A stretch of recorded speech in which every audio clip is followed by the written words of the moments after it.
سارے رسول برحق ہیں. میں ایمان لایا اللہ کی ساری کتابوں پر، قرآن پر، توریت پر، زبور پر، انجیل پر، اور جتنے صحیفے اللہ نے اپنے پیغمبروں پہ نازل کیے وہ سب حق ہیں اور سچ ہیں. میں ایمان لایا آخرت کے دن پر، میں ایمان لایا آخرت کے دن پر، یعنی وہ آخرت جہاں حساب ہوگا، جہاں ہمارے سارے اعمال کا محاسبہ ہوگا، اکاؤنٹیبلٹی جہاں ہوگی کہ تم نے کیا کیا کیا نہیں کیا.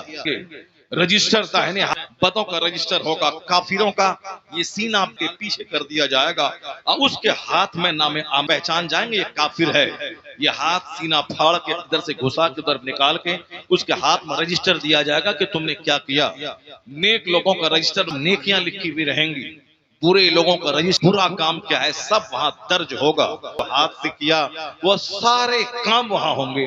یہ بتاؤ جب بچہ جیسے ہوش سنبھال رہا ہے، بھلے ہر ماں باپ اپنے بچوں کی گھٹی میں یہ بات پلائے، یہ بات بتائے، تو بچہ گناہ کرتے ہوئے ڈرے گا کہ نہیں اللہ دیکھ رہا ہے. کاندھے کے دونوں فرشتے میرے اس کو دیکھ رہے ہیں اور میرے نام اعمال کو لکھ رہے ہیں، اور یہ میرا پاؤں قیامت کے دن گواہی دے گا اس کو کہاں لے جایا گیا. یہ ہاتھ گواہی دیں گے اس سے کیا کام کیا گیا.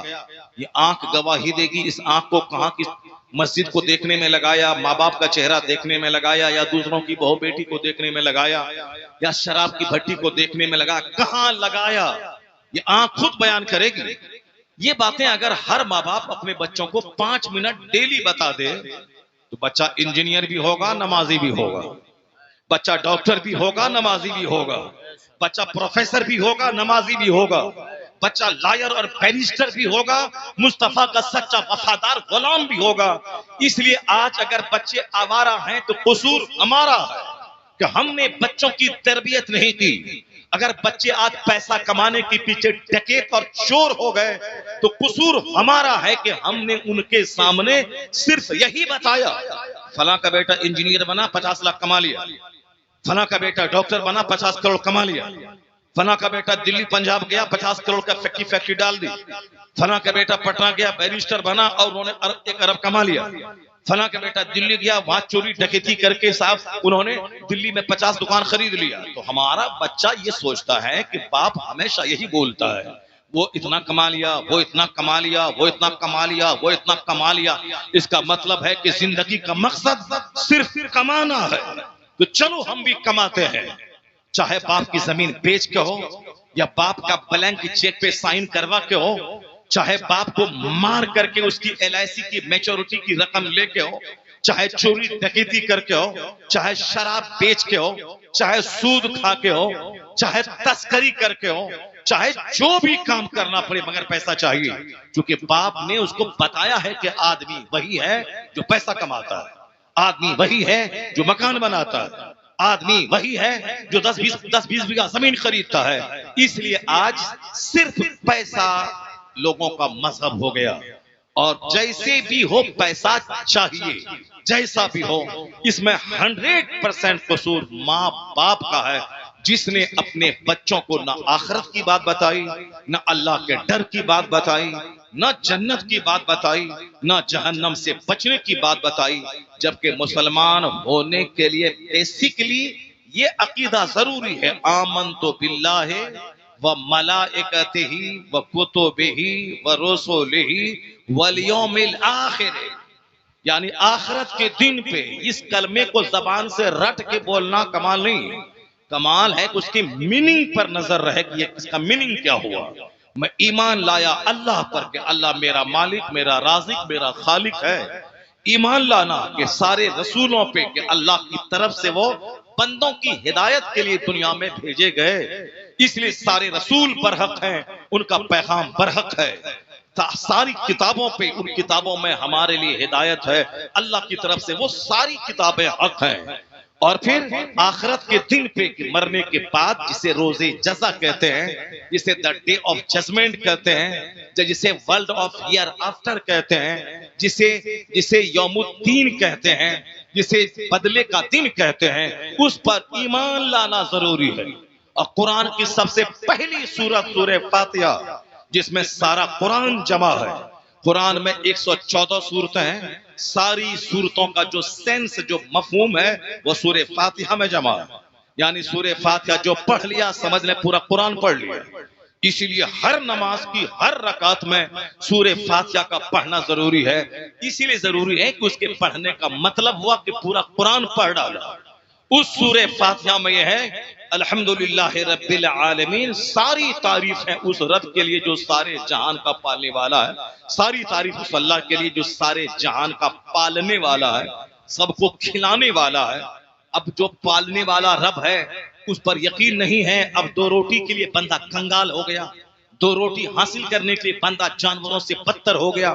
جبکہ پہلی آیت میں قرآن شریف کی پہلی آیت سورہ فاتحہ میں ہے کہ تمام تعریف اس اللہ کے لیے جو سارے جہان والوں کا پالنے والا ہے، جو ماں کے پیٹ میں مجھ کو پالتا ہے، جہاں چاروں طرف سے کوٹری بند ہے، جہاں بندہ کمانے کے لائق نہیں ہے، سانس نہیں لے سکتا ہے، اللہ ماں کے ماہواری خون کو روک کر کس طرح ناف کی نلی کے ذریعے بندے کے بدن میں روزی پہنچاتا ہے. ماں کے پیٹ میں جو اللہ ہم کو نہیں بھولا، اور جیسے ہی ماں کے پیٹ سے باہر نکلے ماں کی خشک چھاتی میں اللہ نے خون کو دودھ بنا کے دودھ کی نہر جاری کر دی. وہی خون جو ماں کے پیٹ میں میری غذا تھا، وہی خون کو اللہ نے دودھ بنا کے، بچہ جب تک پیدا نہیں ہوا ہے ماں کی چھاتی خشک ہے، لیکن جیسے ہی بچہ پیدا ہوا فوراً دودھ کی نہر یہاں سے جاری ہو گئی. کیونکہ یہ بچہ جو آج پیدا ہوا ہے یہ روٹی نہیں کھا سکتا، یہ بچہ آج چاول نہیں کھا سکتا، کھائے گا تو مر جائے گا. یہ بچہ بھی اور دوسری چیزیں استعمال نہیں کر سکتا، صرف یہ دودھ کھا سکتا ہے. اسی لیے اللہ نے ماں کا دودھ بہایا تاکہ اس کی بہترین غذا، بہترین میڈیسین، بہترین فوڈ، بہترین ڈرنک، یعنی ماں کا جو دودھ ہے اس میں تینوں چیزیں پائی جاتی ہے.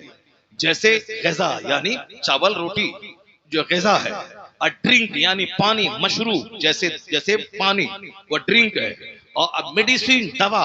تو ماں کے دودھ میں یہ تینوں کوالٹی موجود ہے کہ ماں کا دودھ یہ چاول کا بھی کام کرتا ہے، ماں کا دودھ یہ روٹی کا بھی کام کرتا ہے، ماں کا دودھ یہ پانی کا بھی کام کرتا ہے، اور یہ ماں کا دودھ میڈیسین اور دوائی کا بھی کام کرتا ہے. اس لیے امریکہ سے لے کے ہندوستان تک کے سارے ویگیانک اس بات پر زور دیتے ہیں کہ اگر ماں کا دودھ سوکھا ہو، ماں بیمار ہے، ماں کے پستان میں دودھ نہیں ہے، تو الٹرنیٹ یہ ڈبہ کا دودھ ہے، لیکن وہ لکھا رہتا ہے mother's milk is best food for children, یعنی ماں کا دودھ بچوں کے لیے سب سے بہترین غذا ہے. وہ اس ڈبے میں لکھا رہتا ہے. یہ ڈبہ بحالت مجبوری ہے کہ بچہ مر نہ جائے. اگر ماں بیمار ہے، کمزور ہے، ایکسپشنل کیس ہوتا ہے کہ دودھ نہیں اتر رہا ہے، اس بچے کو مرنے سے بچانے کے لیے یہ ڈبے کا دودھ دیا جائے. اس بچے کو مرنے سے بچانے کے لیے گائے کا دودھ دیا جائے. اس بچے کو مرنے سے بچانے کے لیے یہ بکری کا دودھ دیا جائے. لیکن سب سے بہتر غذا ہے ماں کا دودھ، چونکہ اس دودھ میں میڈیسین بھی ہے، بیماری سے لڑنے کی طاقت، امیونٹی پاور. تو میں یہ کہنا چاہتا ہوں کہ جو اللہ ماں کے پیٹ میں مجھ کو نہیں بھولا وہاں پالا، جو اللہ پیدا ہوتے ہی ماں کی گود میں مجھ کو نہیں بھولا وہاں میری غذا کا انتظام کیا. اور ہم کمانے کے لائق 5 سال میں تو ہوتے نہیں ہیں، کمانے کے لائق 10 سال میں تو ہوتے نہیں، کمانے کے لائق تو جب ہوتے ہیں جب ہم جوان ہو جاتے ہیں تب کوئی کام کرتے ہیں. لیکن جوان ہونے سے پہلے کس نے مجھ کو پالا؟ کس نے میرے پیشاب پخانہ والے کپڑے کو دھویا؟ کس نے میری روزی کا انتظام کیا؟ وہ کون ہوتا ہے؟ وہ ہے ماں، وہ ہے باپ. ماں نرس کی طرح میرے کپڑے کو دھوتی ہے، ماں نرس کی طرح میرے پھلیا میرے پیشاب پخانے کے کپڑے کو دھوتی ہے. یہ کون کرے گا؟ کون ہے جو ماں کے دل میں بچے کی محبت عطا کرتا ہے اور ماں ایک نرس کی طرح بچوں کے پخانہ والے کپڑے کو دھوتی ہے؟ یہ محبت اللہ کی طرف سے ماں کے سینے میں بچوں کی ڈالی جاتی ہے. وہ خدا ہے جو جب تک ہم میچور نہیں ہوئے میرے باپ کے دل میں اللہ نے بات ڈال دی. وہ میرا باپ میرے پالنے کے لیے وہ رات بھر کھیت میں رہتا ہے، وہ دن بھر بازار میں رہتا ہے، وہ ہمیشہ ہم کو پالنے کے لیے وطن سے بے وطن ہو کے پالتا ہے. مجھے بھی پالتا ہے، میری ماں کو بھی میرا باپ پالتا ہے. میرا باپ اس لیے ماں سے زیادہ قابل احترام ہے کہ وہ میری ماں کا بھی سردار ہے، وہ میرا بھی سردار ہے. جو ماں مجھے سینے سے لگا کے دودھ پلاتی ہے اس ماں کا مالک ہے میرا باپ. جو ماں مجھے اپنے پیٹ میں رہ کے 9 مہینہ لے کے ڈھوتی ہے اس ماں کا مالک ہے میرا باپ. میرا باپ اس ماں کو کھلاتا ہے, میرا باپ اس ماں کو کپڑے دیتا ہے, میرا باپ اس ماں کو پیار دیتا ہے, میرا باپ اسے چوراہے پہ بھکارین بننے کے لیے نہیں چھوڑتا ہے. اس لیے میرا باپ تو میری ماں کا بھی مالک ہے. تو خدمت ماں کی زیادہ ہے مگر تعظیم باپ کا زیادہ ہے. اس لیے کہ ماں کی خدمت زیادہ ہے مگر باپ کی قربانی ماں سے زیادہ ہے. اس لیے کہ باپ ہی ہے جو وطن سے بے وطن ہو کے کھلاتا ہے, باپ ہی ہے جو رات رات نعرے تکبیر, نعرے رسالت, حضرت علامہ مولانا ڈاکٹر سریار رضا صاحب قبلہ, خواجہ کا ہندوستان, سرزمین کنڑیا. نعرے